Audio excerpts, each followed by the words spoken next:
Al-aslu fil asya' al-ibahah. Hukum asal segala sesuatu dalam Islam boleh. Hukum asal sesuatu dalam Islam bukan haram. Al-aslu fil asya' al-ibahah. Hukum asal segala sesuatu adalah boleh. Makanya yang mesti ada itu label haram, bukan label halal.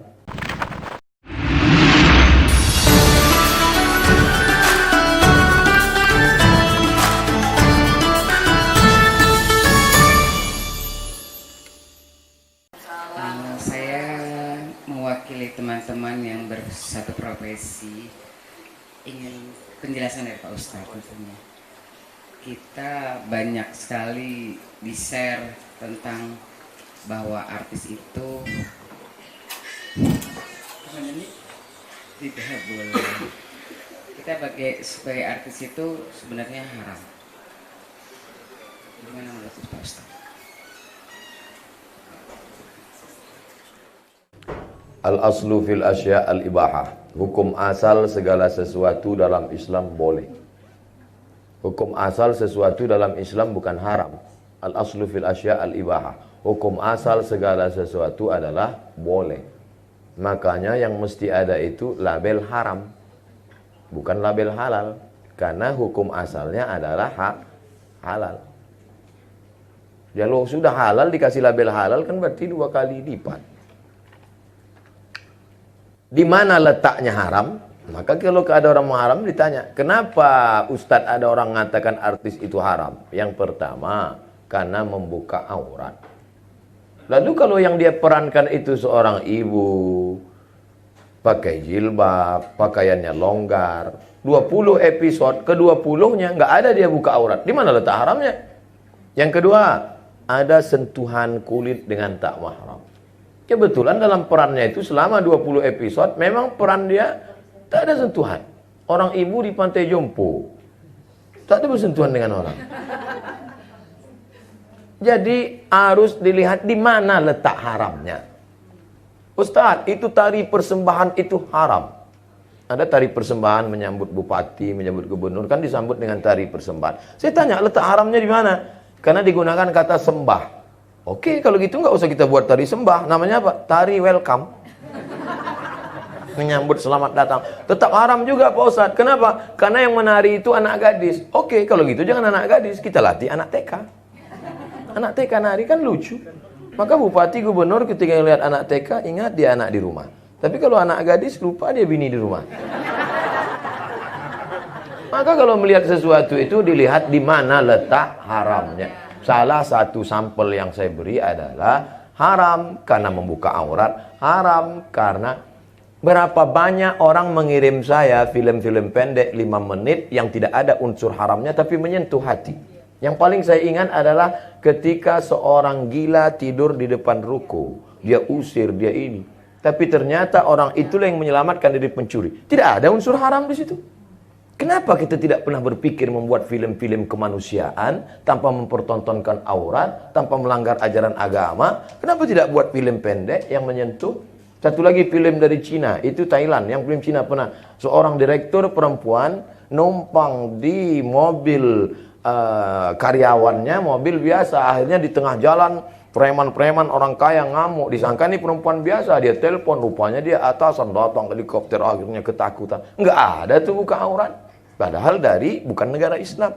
Kenapa kita tidak pernah berkarya dengan karya tanpa merusak ajaran agama kita, tapi yang kita sentuh adalah hati orang. Mudah-mudahan dengan ibu-ibu artis, kawan sahabat artis, berhijrah, tahajud, beribadah, Allah berikan ilham. Kita menyebutnya ilham, tapi kita menyebutnya good idea. Tiba-tiba muncul ide-ide kreatif untuk membuat penulis cerita, untuk membuat, sehingga nanti akan keluarlah film-film pendek. Mungkin tidak difilmkan di bioskop, tapi justru follower, viewernya lebih banyak daripada bioskop. Berjuta-juta. Film agama Ustadz sekarang paling tinggi ditonton 800.000 orang. Film agama paling tinggi 800. Dilan 6 juta. Tidak ada agama. Tapi film-film pendek coba lihat, ditonton berapa? Sekian juta, sekian juta. Artinya apa? Tidak ditonton di bioskop, no problem. Tapi ditonton orang di YouTube, di FB, di Instagram. Buat video-video pendek yang lebih menyentuh.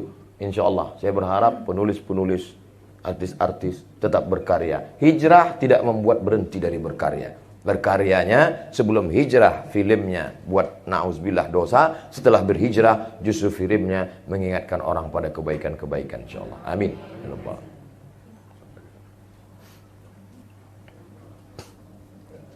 Assalamualaikum warahmatullahi wabarakatuh. Waalaikumsalam semuanya. Waktu zaman jahiliyah lah istilahnya, kita kan belum berhijab gitu. Terus kita ada diri kita di YouTube dengan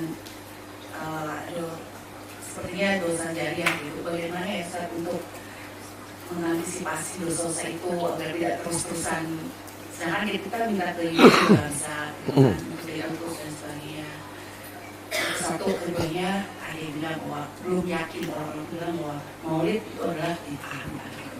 Kemudian saya kebetulan memang punya grup sholawat tidak misalnya, tapi pakai musik gitu, belum pakai hadroh.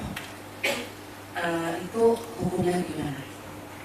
Assalamualaikum warahmatullahi wabarakatuh. Tangan ini dulu membunuh orang paling mulia. Yang bicara namanya laki-laki berkulit hitam, Wahsy. Wahsy budak hamba sahaya yang dijanjikan dapat duit merdeka kalau bisa membunuh Hamzah. Maka dia bunuh Hamzah. Kata Wahsy, tangan ini dulu waktu jahiliyah sangat hina karena membunuh orang paling mulia, Sayyidus Syuhada, perang Uhud tahun ketiga. Bagaimana dia cara menembusnya? Tangan yang bergelimang dosa itu juga dia pakai untuk membunuh nabi palsu bernama Musailamah Al-Kadzab di kampung Yamamah pada masa pemerintahan Abu Bakar Siddiq. Tangan yang sama. Begitu juga wajah yang sama, action yang sama, merubah film-film yang lama menjadi film baru yang bernuansa hijrah, mengingatkan orang.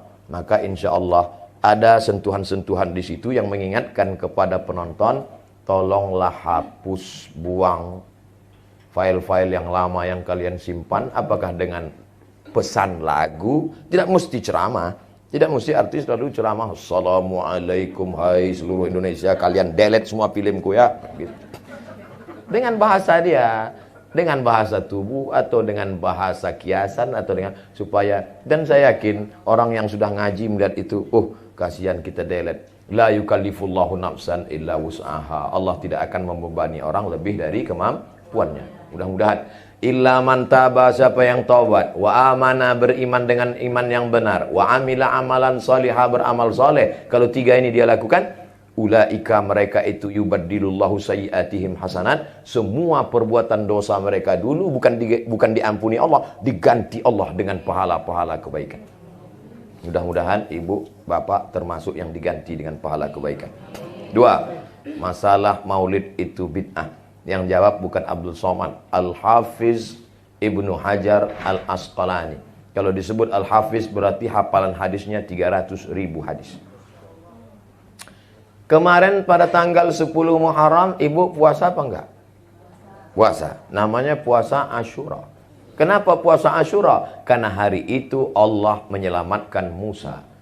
Padahal Allah menyelamatkan Musa satu kali, tapi diulang bertahun-tahun. Apa hubungannya dengan maulid? Kalau selamatnya Musa boleh disyukuri, maka adakah nikmat yang lebih besar daripada selamatnya Musa? Ada. Apa dia? Lahirnya Muhammad sallallahu alaihi wasallam. Buka itu nama kitabnya Al-Hawi lil Fatawi. Maulid boleh. Yang ngomong siapa? Al-Hafiz, hafal hadis 300.000 hadis. Ada ulama hafal hadis 300.000 hadis mengatakan maulid boleh. Ada ustadz hafal 3 hadis kalau laptopnya hidup. Al-ilmu fil laptop. Tiba-tiba membid'ahkan maulid. Saya nggak maksa ibu bapak ikut saya, tapi saya cuman mau ngasih tahu saya ikut Al-Hafiz Ibnu Hajar Al-Asqalani. Bapak ibu mau ikut ustadz laptop 3 hadis terserah. Ada lagi nggak Pak Ustadz? Imam Jalaluddin Abdurrahman As-Suyuti, hafalan hadisnya 200.000 hadis, kitabnya 500. Kata dia maulid itu sarana mengingatkan kita pada Nabi, boleh kalau cukup 5 syarat. Pertama, baca maulid sejarah Nabi. Yang kedua, ada tausiah. Yang ketiga, ada baca Quran. Yang keempat, ada tawasobil haq, tawasobil sob, silaturahim. Yang kelima, ada makan makanan. Karena dulu mereka buat maulid itu bersedekah memotong kambing 3.000 ekor, memotong sapi 1 ekor, penuh jalanan, dan piring manisan-manisan. Maka kalau dianggap hari ini kita buat maulid, cukup sudah syaratnya. Ada mengenang Nabi, ada tausiah, ada silaturahim, dan ada makanan-makanan. Masya Allah. Maka dari tadi saya tidak melihat ke sana, takut hilang bahan konsentrasi. 3. Tentang masalah musik. Buka nama kitabnya Fiqhul Musiqa wal Aghani, fikih musik. Nama penulisnya Syekh Yusuf Al-Qaradawi. Ikatan Ulama Sedunia, dia ketuanya. Tinggalnya sekarang di Qatar, Doha, Qatar. Jabatannya pimpinan Fakultas Syariah di Universitas Qatar. Kata beliau, musik sama seperti omongan. Kalau isinya baik, maka baik. Tapi kalau isinya tidak baik, maka tak baik. Musik, gitar, biola, saksofon, akordeon, keyboard, isinya baik. Solawat, doa untuk nikah, niatkan pada Allah, mengingat mati. Bagus, terus berkarya. Tapi saya dibully terus Pak Ustadz. Bully membuli ini kan cuma 2. Kalau kita capek, dia terus. Kalau dia capek, kita terus. Maka kita terus, jangan berhenti. Gitu aja kok capek. Wallahu a'lam bishawab. Baik. Apa hukum orang baca Yasin tahlil untuk orang mati? Baca Yasin untuk orang meninggal, pahalanya dibacakan untuk almarhum. Sampai apa enggak sampai? Emang pernah ada reportnya? Nabi lewat di makam, Nabi ambil pelepah korma, Nabi tusukkan ke makam. Kata sahabat, untuk apa menusukkan pelepah korma di makam? Kata Nabi, ini pelepah korma bertasbih. Tasbihnya sampai pada orang mati. Kata Imam An-Nawawi, meninggal tahun 676. Nama kitabnya Al-Minhaj Syarah Sahih Muslim Ibnul Hajjaj. Kalau tasbih pelepah korma saja sampai pada orang mati, apalagi bacaan Quran orang beriman. Tasbih pelepah korma aja sampai. Jadi kalau ada orang mengatakan bacaan Yasin Abdul Somad nggak sampai, berarti dia menghina saya lebih hina dari pelepah korma. 2. Baca kitab judulnya Ar-Ruh, terjemah bahasa Indonesia Roh, penerbit Pustaka Al-Kausar Jakarta, penulis Ibnu Qayyim Al-Jauziyah.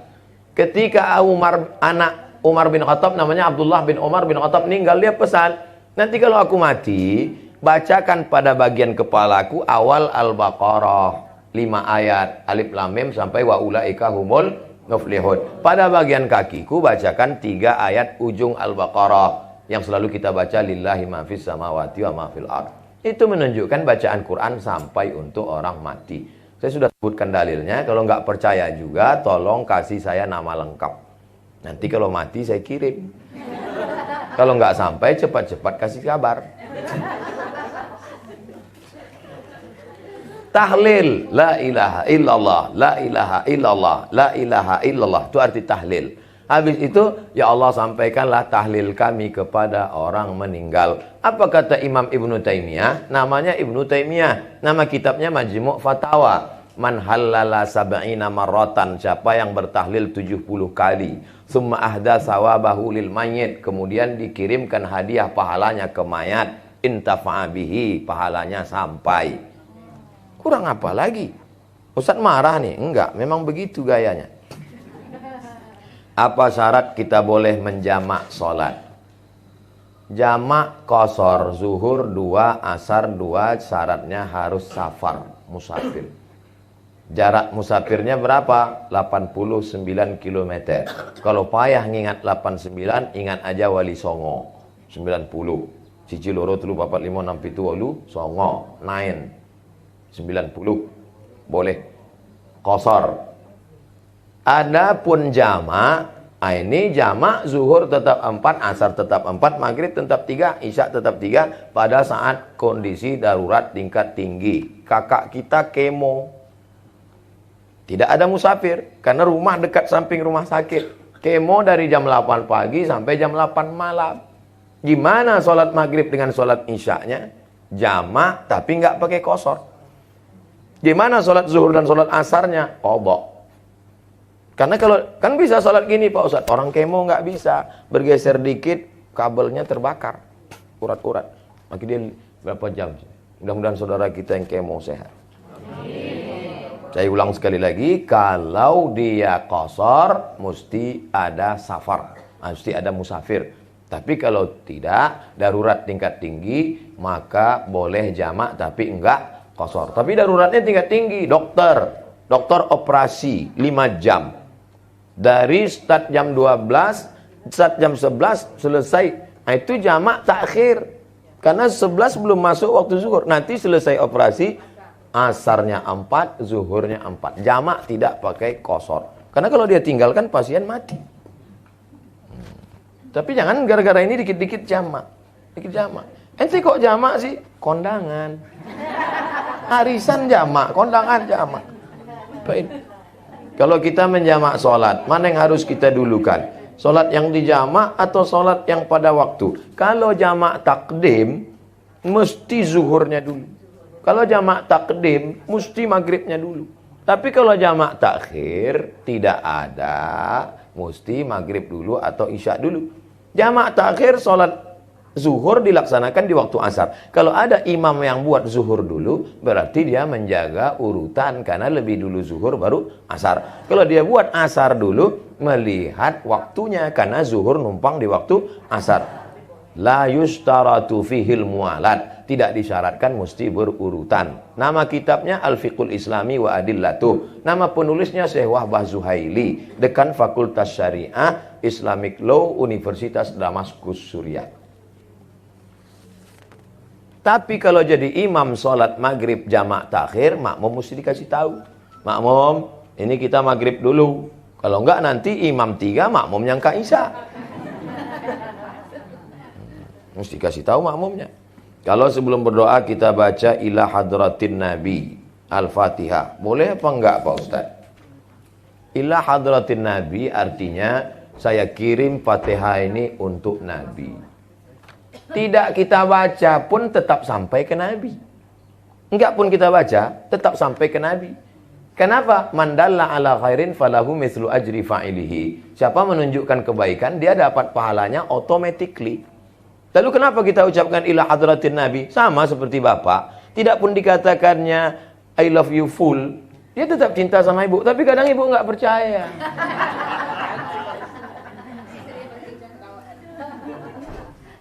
Speak up, kata dia. Pak Ustadz, nanti 5 tahun ke depan Pak Ustadz tidak usah ikut politik lagi ya. Saya tidak pernah ikut politik. Dengarkan ceramah saya dari A sampai Z. Saya tidak pernah ikut politik. Saya bukan orang partai. Saya tidak pernah menyebut calon. Saya tidak pernah menyebut partai. Dengar baik-baik. Bahwa saya bertemu orang, tokoh politik, maka semua orang bertemu. Bertemu. Tidak pernah mengajak. Pahami dengan baik. Mendoakan, bertemu. Yang nyuruh Ustadz siapa? Ulama. Bukan saya pandai-pandai sendiri. Saya tidak ada kepentingan. Saya tidak ada ambil uang. Saya tidak ada proyek. Saya bukan minta jabatan. Ulama nyuruh saya temu, doa. Maka bertemu, doa. Bahwa jadi pesan ini bagus. Memang saya tidak pernah ikut. Jadi nggak usah khawatir. Saya paham. Ini adalah jamaah yang tidak tahan melihat saya kena bully. Kami nggak tahan Ustaz. Kalau kami kena bully nggak apa-apa Ustaz. Tapi ketika Ustaz kena bully kami. Perlu dipahami bahwa saya bukan politisi praktis. Dengar baik-baik. Tidak pernah mengajak, tidak pernah jurkam, tidak pernah jadi apapun. Hanya orang bertemu tokoh dan mendoakan. Makanya kalau dibawa ke pengadilan manapun tidak akan kena. Apalagi pengadilan cinta. Mohon doa Pak Ustadz, almarhum Adrian Reskita bin Ajus Hasni meninggal dunia semalam tanggal 5/11. Dan untuk yang lain, saudara-saudara kita, untuk kebaikan-kebaikan, diberikan keberkahan hidup, yang belum bertemu jodoh, diberikan jodoh soleh-solehah, yang sudah menikah, diberikan anak yang baik-baik. Semoga kita semuanya husnul khatimah. Untuk niat yang baik ini semuanya, Al-Fatihah. A'udzubillahi minasyaitonirrajim. Bismillahirrahmanirrahim. Alhamdulillahirabbil alamin. Arrahmanirrahim. Maliki yaumiddin. Iyyaka na'budu wa iyyaka nasta'in. Ihdinas siratal mustaqim. Siratal ladzina an'amta 'alaihim ghairil maghdubi 'alaihim waladdallin. Amin. Allahumma shfi mardana, sembuhkan saudara kami yang sedang sakit ya Allah. Warham mautana, saudara kami yang sudah meninggal, curahkan rahmatmu ya Allah. Allahumma ja'al kuburahum rawdatan min riyadil jinan, jadikan kubur mereka salah satu dari taman-taman surgamu ya Allah. Allahumma anzilir rahmata wassalamata wal barakata ala hadhil jamaah, turunkan keselamatan, kerahmatan, keberkahan kepada seluruh jamaah ini ya Allah. Wa khususan ala sahibi hadzal bait, bil khusus pada sahibul bait yang menjadi tuan rumah kami sebagai tamunya hari ini ya Allah. Allahumma barik lahum fi amwalihim, berikan berkah pada hartanya. Wa barik lahum fi auladihim, berikan berkah pada anak keturunannya. Wa barik lahum fi kulli ma a'taitahum, berikan berkah pada semua rezeki yang kau titipkan padanya ya Allah. Allahumma waffiqna lima tuhibbuhu wa tarda, berikan taufikmu pada kami agar kami dapat beramal dengan amal yang kau cintai dan kau ridai ya Allah. Allahumma ja'alna minat tawwabin, jadikan kami orang-orang yang taubat nasuha. Ja'alna minal mutatahhirin, jadikan kami orang yang mensucikan hati dari angkuh dan sombong. Ja'alna min ibadikas salihin, jadikan kami hamba-hambamu yang saleh. Allahumma ja'al abna'ana wa banatina minas salihin was salihat wal hafizina wal hafizat, jadikan anak-anak keturunan kami menjadi para penghafal Al-Quran. Allahumma rzuqna ziyarata baitikal atiq, berikan kami rezeki yang halal supaya kami bisa berhaji dan berumrah ke Baitullah. Allahumma ja'al akhira kalamina inda intihai ajalina, jadikan akhir kalam kami ketika ajal kami sampai kalimat yang keluar dari mulut kami, la ilaha illallah Muhammadur Rasulullah sallallahu alaihi wasallam. Rabbana atina fid dunya hasanah wa fil akhirati hasanah wa qina adzabannar. Wa sallallahu ala sayyidina wa syafi'ina wa maulana Muhammad wa ala alihi wa sahbihi wasallam walhamdulillahi rabbil alamin. Terima kasih segala perhatian. Mohon maaf segala kesilapan dan kekhilafan. Kita berpisah zahirnya tapi tak pernah berpisah karena kita tetap disatukan dalam doa. Doa untuk Ustaz Somad, terus kirimkan satu saja doa supaya mati husnul khatimah. Jangan sekarang, masih banyak jadwal. Ini langsung pulang ke airport. Mudah-mudahan perjalanan diberikan Allah keselamatan. Terima kasih. Wassalamualaikum warahmatullahi wabarakatuh.